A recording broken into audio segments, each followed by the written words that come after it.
The lecture hall buzzed with nervous energy as Professor Xylanth adjusted her crystalline teaching apparatus. 27 of the galaxy's brightest military academy students sat in perfect rows, their various appendages fidgeting with anticipation. Today's lesson would cover the most classified topic in their entire curriculum, the human restriction protocols. Kree Tar, a young Valorian with silver-scaled skin, leaned forward in his seat. His species had conquered 17 star systems through superior tactics and unwavering discipline. Beside him, Yella from the gas world of Nethros floated in her environmental suit, her tentacles tapping impatiently against the transparent walls. The insectoid Thraxian twins, Zix and Zax, clicked their mandibles in synchronized curiosity. "Settle down, cadets," Professor Xylanth commanded, her 4 eyes scanning the room. "What you learn today must never leave this chamber. The Galactic Council has deemed this knowledge too dangerous for public consumption." A holographic display materialized above them, showing a small blue-green planet orbiting a yellow star. The students recognized it immediately from their xenobiology studies. Earth, home to the mysterious humans. "Can anyone tell me why humans are prohibited from participating in galactic military operations?" Professor Xylanth asked. Cadet Vorth, a towering Krellian with rock-like skin, raised his massive hand. "Because they're primitive, Professor. They haven't even achieved faster-than-light travel independently." "Incorrect." The professor's tone was sharp. "Try again." Yella's voice bubbled through her translator. "They're too violent? Their history shows constant warfare among their own species." Closer, but still wrong. Professor Xylanth manipulated the hologram, zooming in on Earth's continents. The truth is far more disturbing than simple violence or primitiveness. The room fell silent. Even the ambient hum of the station's life support systems seemed to quiet in anticipation. Humans are banned from galactic warfare because they fundamentally misunderstand the nature of conflict itself. The professor paused, letting her words sink in. Every civilized species in the galaxy follows the codes of honorable combat. We fight with purpose, with clear objectives, and with respect for our enemies. We have rules. She gestured to the display, which now showed footage of various galactic conflicts. Elegant Etherian fighters dancing through space in perfect formations. Stolid Gorelian ground troops advancing in precise phalanxes. Even the notoriously aggressive Scarthul followed established protocols when claiming territory. Humans, Professor Xylanth continued, have no such constraints. They don't fight to claim territory or resources. They don't fight for honor or glory. They fight for something far more terrifying. Kree Tar's scales rippled with confusion. "What could be more motivating than honor or territory, Professor?" "Survival." The single word hung in the air like a death sentence. Humans fight as if their very existence depends on victory. They ignore conventions, break rules, and pursue victory with a single-minded determination that borders on madness. The hologram shifted to show historical Earth footage. Humans in primitive aircraft ramming enemy vessels rather than retreat. Soldiers continuing to fight with grievous wounds that would incapacitate any other species. Civilians taking up arms to defend their homes against impossible odds. "But, Professor," Zix interjected, her translator crackling with static, "surely their primitive technology makes them harmless. Our weapons are centuries ahead of theirs." Professor Xylanth's expression grew grave. That assumption led to the Tau Ceti incident 15 years ago. A single human transport vessel carrying archaeological researchers was caught in the crossfire between Valorian and Kethari fleets. The students leaned forward. The Tau Ceti incident was mentioned in their history texts, but the details remained classified. The human vessel was damaged and began drifting toward a contested moon. Both fleets moved to assist, assuming the primitive craft posed no threat. The professor's voice dropped to barely above a whisper. What happened next changed galactic military doctrine forever. A new hologram appeared, showing a small, battered human ship surrounded by massive alien warships. The vessel looked pitiful compared to the sleek military craft, its hull scarred and systems failing.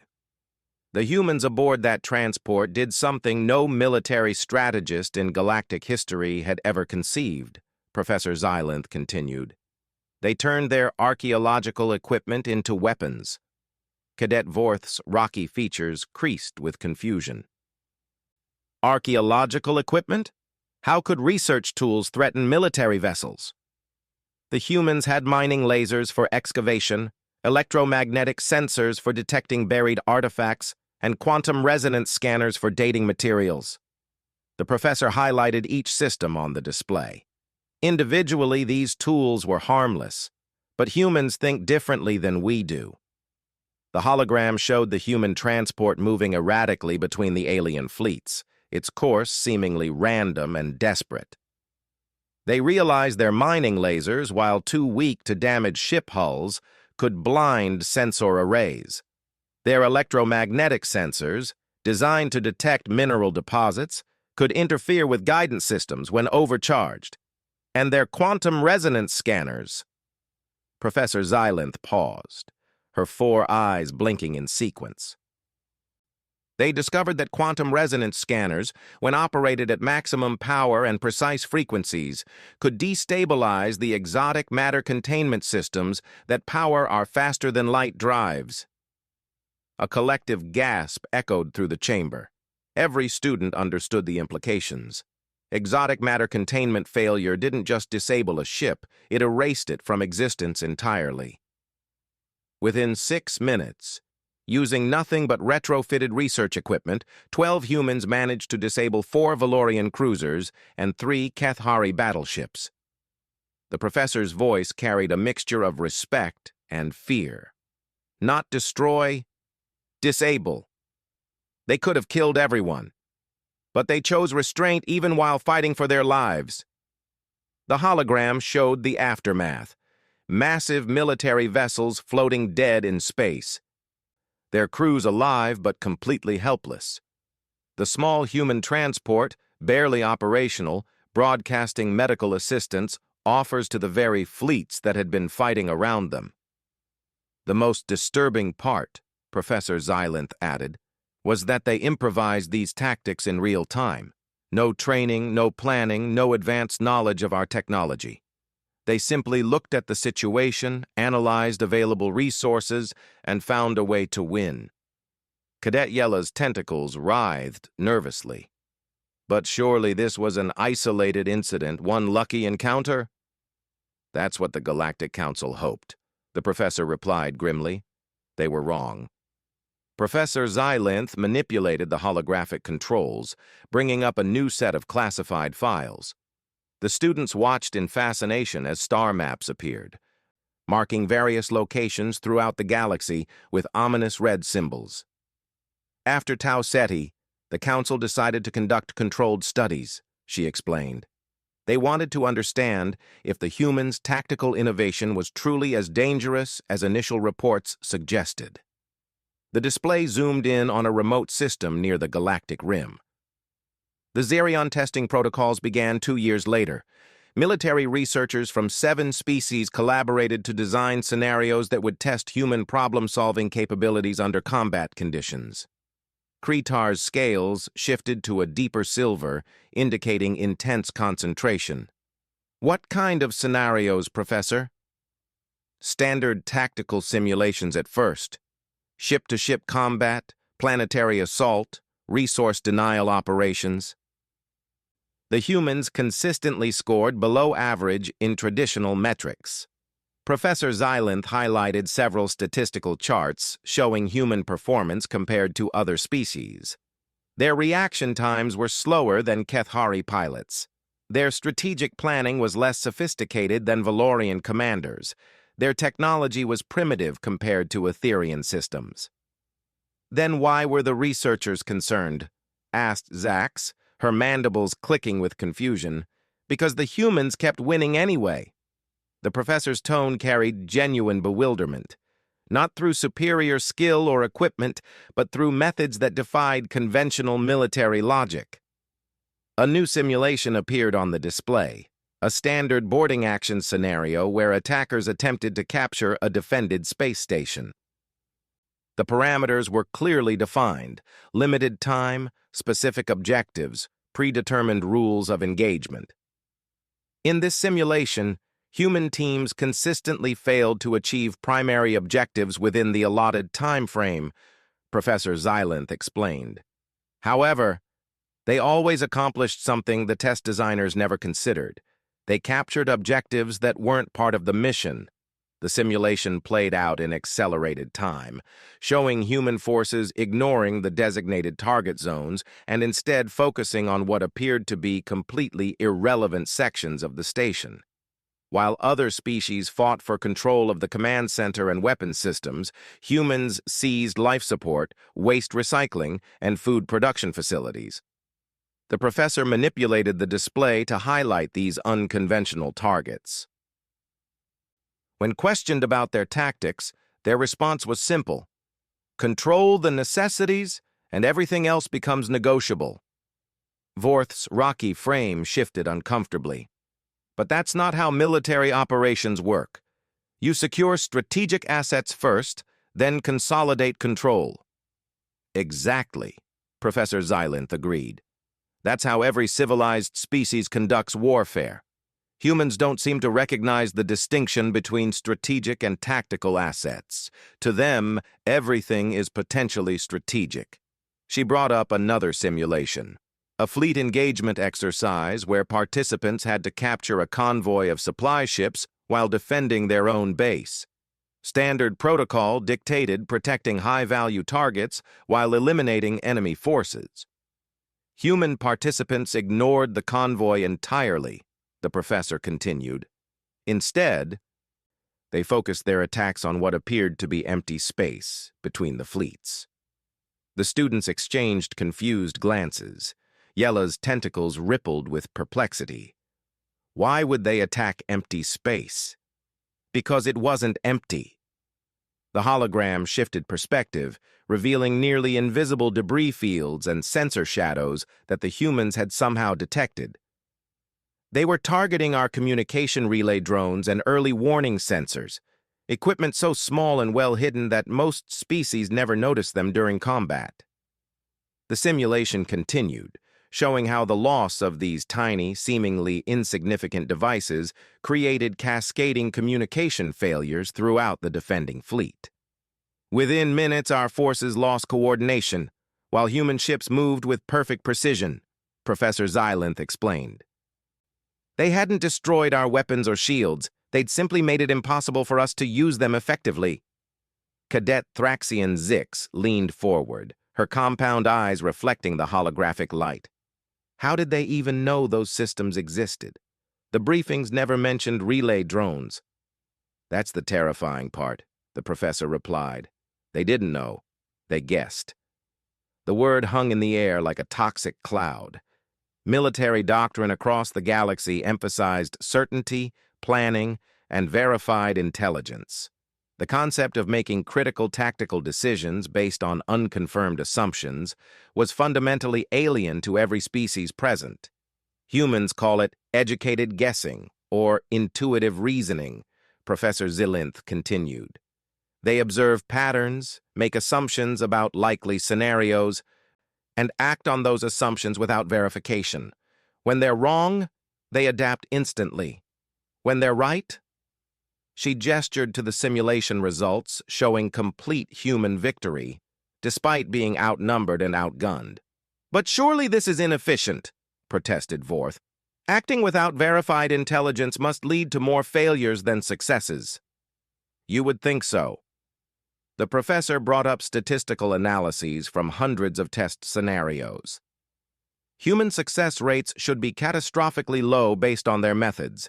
Instead, they maintained a 73% victory rate across all simulations. The students stared at the numbers in disbelief. Valorian military doctrine, refined over millennia, achieved an 85% success rate under controlled conditions. For primitive humans to achieve anything close to that seemed impossible. How? Kretar asked simply. Professor Xylanth manipulated the display to show a complex flowchart of decision-making processes. Every civilized species follows logical progression. Gather intelligence, analyze data, formulate strategy, execute plan, adapt if necessary. This process is thorough, reliable, and predictable. A second flowchart appeared beside the first, but this one was chaotic, with arrows pointing in multiple directions and decision points that seemed to loop back on themselves. Human tactical thinking doesn't follow linear progression. They simultaneously consider multiple possibilities, prepare for several contingencies, and remain ready to abandon their entire strategy at any moment. The professor highlighted the chaotic connections between decision points. They plan to improvise. That's a contradiction, Yella objected. You can't plan to improvise. Planning and improvisation are opposite concepts. To us, yes. To humans, they're complementary. Professor Xylanth zoomed in on specific sections of the human decision chart. They create what they call flexible frameworks, general approaches that can accommodate unpredictable variables without complete revision. She brought up a final simulation, a complex multi-stage operation involving orbital bombardment, ground assault, and extraction under enemy fire. The scenario was designed to test every aspect of military capability. This is the simulation that led to the human restriction protocols, the professor announced gravely. Watch carefully. The display showed human forces beginning the operation exactly as predicted, following conventional assault patterns and engaging enemy forces in standard formations. For the first phase, everything proceeded normally. For 12 minutes, human performance matched statistical models, Professor Xylanth narrated. Then the unexpected happened.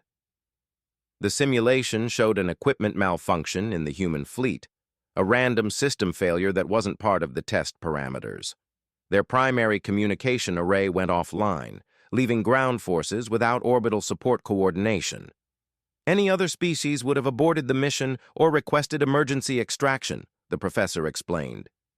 Standard protocol demands retreating when communication with command is lost. Instead, the human ground forces continued their advance. Without orders, without coordination, without any way to call for support, human soldiers completed the entire operation using nothing but hand signals and assumed objectives, Professor Xylanth said quietly.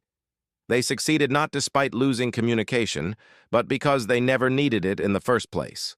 The simulation ended with complete mission success and 0 casualties among human forces. This is when the Council realized the true scope of the problem, the professor continued.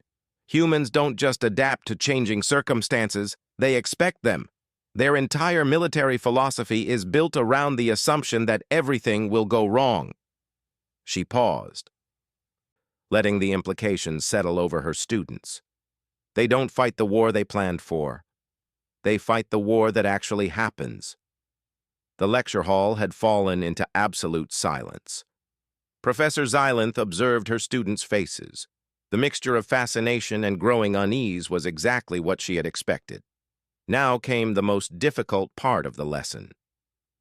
The Xerion protocols revealed something that fundamentally challenged our understanding of warfare, she began, activating a new series of classified files. But the Council needed to understand one final question. How would humans perform not in controlled simulations, but in actual combat? A collective intake of breath echoed through the chamber. Even speaking about unauthorized combat testing was grounds for military tribunal. The Outer Rim incident was not planned, Professor Xylanth clarified quickly. Pirates from the Void Syndicate attacked a human research colony on Kepler 442b. The local defense force requested immediate assistance, and the nearest responders were 3 human cargo vessels. The holographic display showed the remote colony world, a small settlement surrounded by protective barriers on an otherwise hostile planet. The attacking force was significant: 12 pirate ships with military-grade weapons against a defenseless civilian population. Standard procedure dictated that civilian vessels should evacuate survivors and wait for military reinforcement, the professor explained. The human cargo ships were completely unarmed and carried only mining equipment and construction materials. Cadet Kretar's scales rippled with confusion. They couldn't have engaged 12 armed pirate ships with cargo vessels. That would be suicide. Any reasonable species would have thought so, Professor Xylanth agreed. Humans, however, don't seem to recognize the concept of impossible odds. The simulation began playing, showing 3 bulky cargo ships approaching the besieged colony. The pirate fleet, confident in their overwhelming advantage, moved to intercept what they assumed were easy targets. The first human ship carrying construction materials began broadcasting on all frequencies, the professor narrated. But they weren't calling for help or attempting to negotiate. They were asking the pirates about their ship configurations. Yella's tentacles writhed in confusion. Why would they ask their enemies for tactical information? Because humans understand something about psychology that military strategists consistently overlook, Professor Xylanth replied. Pride is a universal constant. When someone challenges your superiority, the natural response is to prove them wrong. The display showed pirate vessels responding to human queries, boasting about their firepower and mocking the primitive cargo ships. In their arrogance, they revealed detailed information about their weapons, defensive systems, and ship capabilities. While the pirates were busy demonstrating their superiority, the human ships were analyzing every piece of data, the professor continued. They identified weapon ranges, shield frequencies, power distribution patterns, and most critically, the pirates' tactical formation preferences. The second cargo ship, filled with mining equipment, had approached close enough to begin what appeared to be surrender negotiations. The pirates, confident in their victory, allowed the vessel to drift within weapons range. What happened next has been studied by tactical analysts across 17 species, Professor Xylanth said grimly. The human ship didn't surrender. Instead, they demonstrated why cargo vessels are equipped with industrial-grade tractor beam arrays. The display showed the human ship suddenly activating every tractor beam simultaneously, not to escape, but to grab debris from their own cargo holds and hurl it at precisely calculated trajectories. Mining rock, metal construction beams, and even plastic storage containers became kinetic projectiles, the professor explained. But the humans didn't simply throw debris randomly. They calculated impact vectors, anticipated evasive maneuvers, and created collision cascades that forced pirate ships into predetermined positions. Vorth's massive frame shifted uncomfortably. Debris can't seriously damage military vessels. Pirates' ships have shields. Correct, Professor Xylanth acknowledged. The debris did minimal damage, but it accomplished something far more valuable. It herded the pirate fleet into the exact formation the humans wanted. The third human cargo ship, which had been hanging back as if afraid, suddenly accelerated directly toward the pirate formation. Its cargo hold doors opened, revealing not supplies or equipment, but empty space. The third ship was carrying atmospheric processors for terraforming operations, the professor explained. Massive machines designed to convert hostile planetary atmospheres into breathable environments. The students watched in growing amazement as the cargo ship flew directly through the pirate formation, releasing not weapons, but specialized atmosphere conversion gas into space.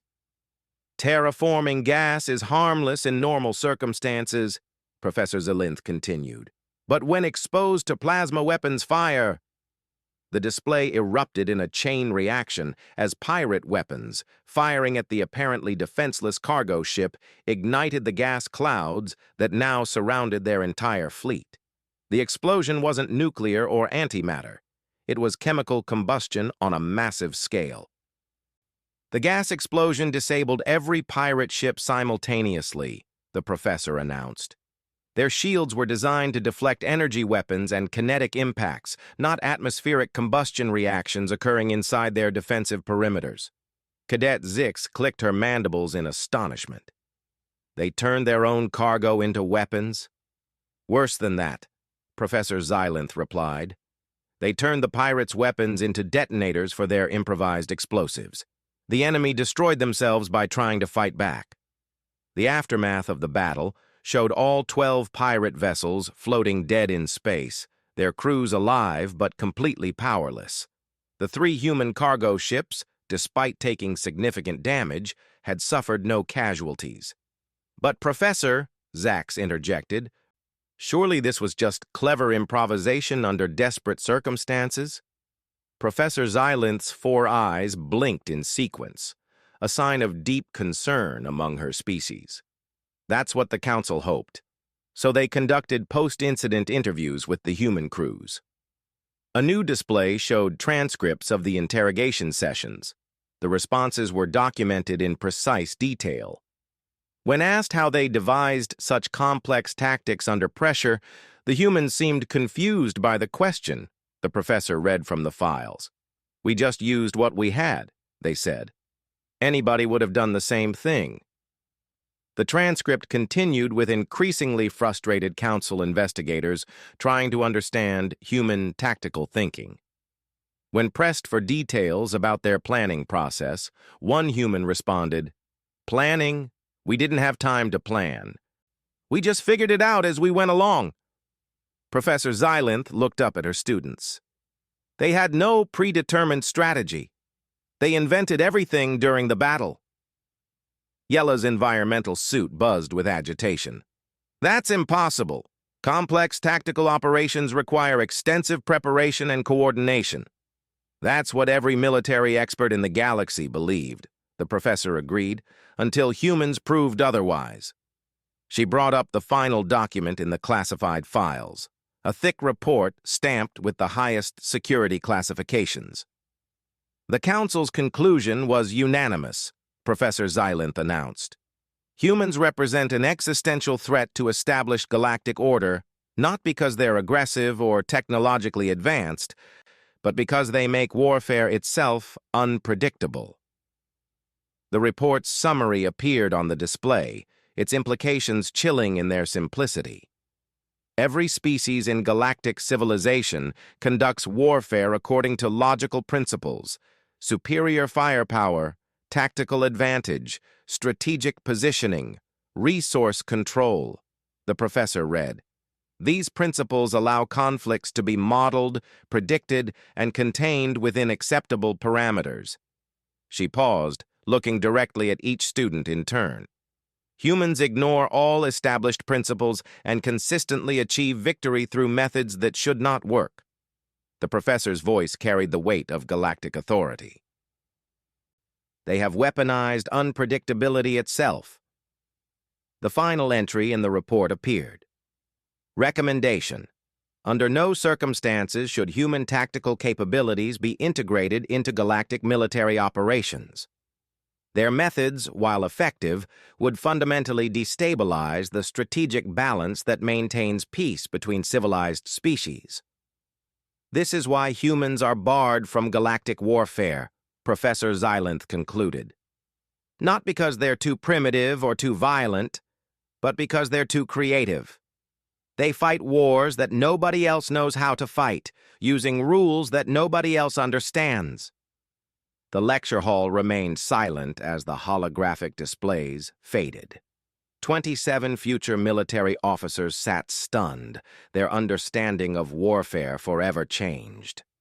"Your assignment," Professor Xylanth announced, "is to develop countermeasures for human tactical methods. You have 6 months. Cadet Kretar raised his hand hesitantly.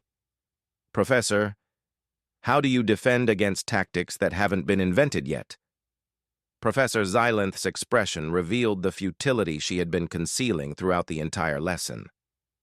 "That," she said quietly, is exactly why humans are banned from galactic warfare.